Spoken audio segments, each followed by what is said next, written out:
Alpha Omega Productions.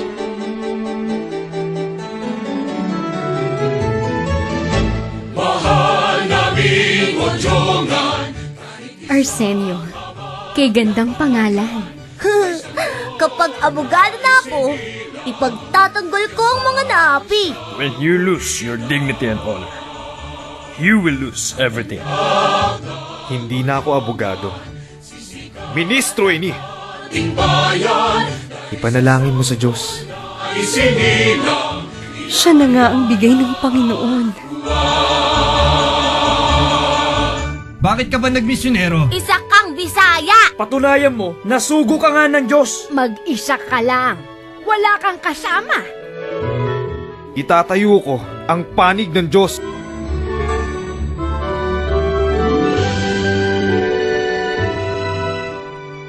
Ang Puno.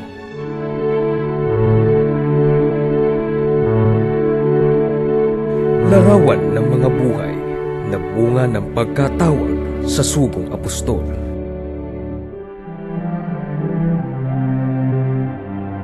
Mapagkalinga at mapagkawang gawa.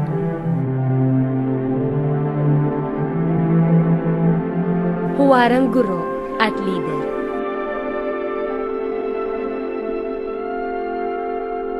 Pagtatalaga ng buhay sa Diyos.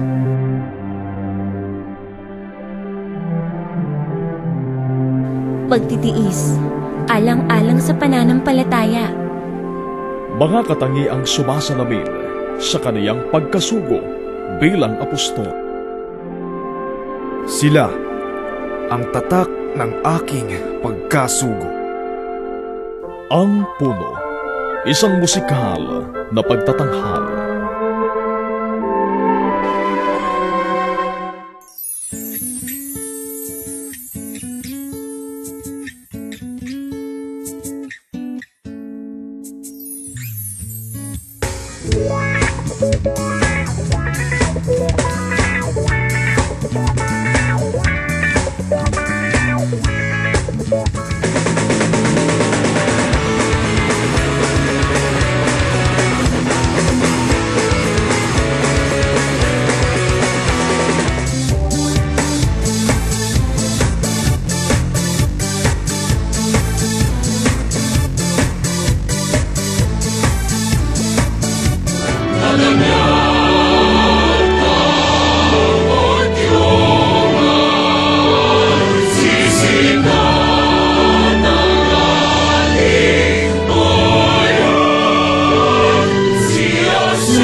Ang Puno, mapapanood alas 6 ng gabi sa ikawalong palapag sa gusali ng PMCC.